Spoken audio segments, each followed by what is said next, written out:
Dan Jezeph to the Sponsors Lounge and to have a chat with him to learn a little bit about his time with Tamworth FC. So welcome Dan, it's good to see you. And we do thank you for taking your time out with us, but I'm sure you actually don't want to be here. Obviously not, no, because if you're in here, you're not warming up for the game.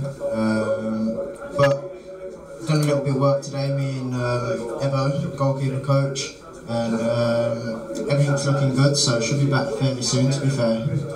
Okay, so what actually happened with your injury? Because obviously you're doing really well in pre-season, everything going well, then the Solihull Moors game took that knock. So when you're sort of hoping to be back in contention for the #1 shirt? Well, I spoke to Kieran today, the physio, and he's hoping for me to be back on Monday. So hopefully back in contention for probably the game on Saturday. Is it against Harrogate, I think? Which would be a good game to be back against, because obviously Bells would be at the other end. So it'd be a good game to be back for. Yeah. So, what type of spectator are you? What's it been like watching the 3 games so far this season? It's been quite interesting, to be fair, because obviously looking at it from a different perspective, instead of being behind the goal from the sides, you get to look at different things, how the formation works, how different players work. Because obviously in a game you don't get much time to watch the game. You're more focused on the ball and mainly the defence, so it's been good to watch the whole team and how we all work, yeah. And obviously itching to be back, but let's take you back to the start of your career. Is it true you were an outfield player before you were signed by West Bromwich Albion? Yeah, that was true. I started outfield, Sunday League level. I was a defender to start with, and was never good enough to get in the team, so that shows how bad outfield I was. if you can't get into a Sunday League team. Last position left was goalkeeper, went in, and it just started from there, really, yeah. Okay, and at what sort of age did West Bromwich Albion sign you up? I was 9 when I signed for West Brom, and I was there till I was 16.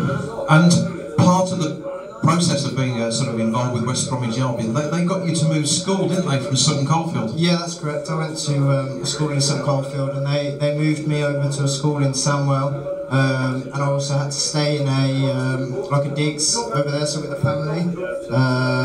So yeah, it was a different experience at such a young age, yeah.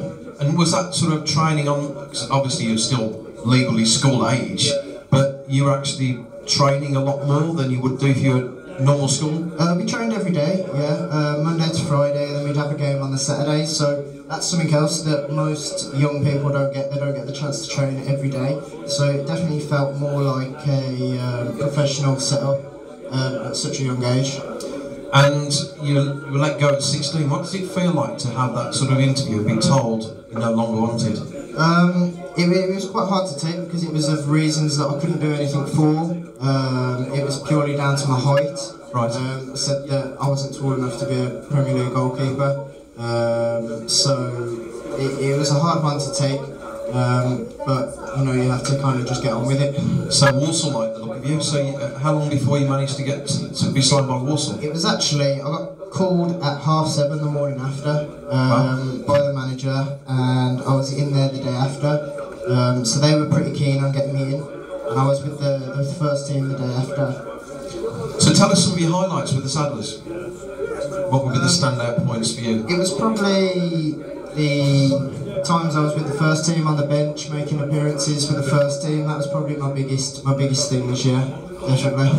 Right, did you actually get on with any of the games? Only in the pre-season game against Leamington. Right. Apart from that, it was just sat on the bench, but even that was a great experience. But it's a great experience to be there, to be involved with the first team. Exactly. So Walsall obviously let you go at the start of last season. Yeah. How did you come to be signed by Tamworth? I had a highlights video. I had that out on Twitter, and Lee Fryers, the under-21 manager, got in contact with me.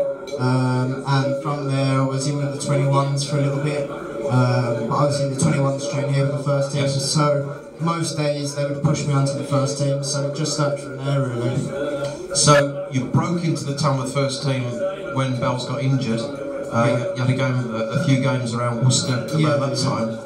Were you surprised when Andy sort of called you aside and said towards the end of the season, I want you to play, and actually Bells isn't injured? Yeah, it was. Like, it was good to have, obviously, the trust of the gaffer to put me in for those couple of games, because there was, towards the end of the season, there was still a chance of playoffs. So it meant a lot to me for him to put me in the team. So hopefully I showed my performances that I was trying to get something back. And obviously, until the injury, the plan was you were number one. Yeah, exactly, yeah. We worked hard over the season, me and Evo. We came in and did extra stuff, but it's what happens, unfortunately. So now a little bit of competition.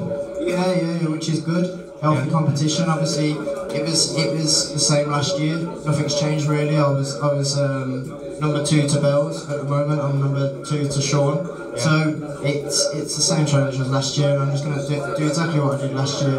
I kept Bells out of the team, so hopefully it'll be the same to keep Sean out of the team. Fantastic. Well, Dan, we wish you all the best with your recovery. Thank you. And hope to see you back in contention very soon. Ladies and gentlemen, Dan Jezeph.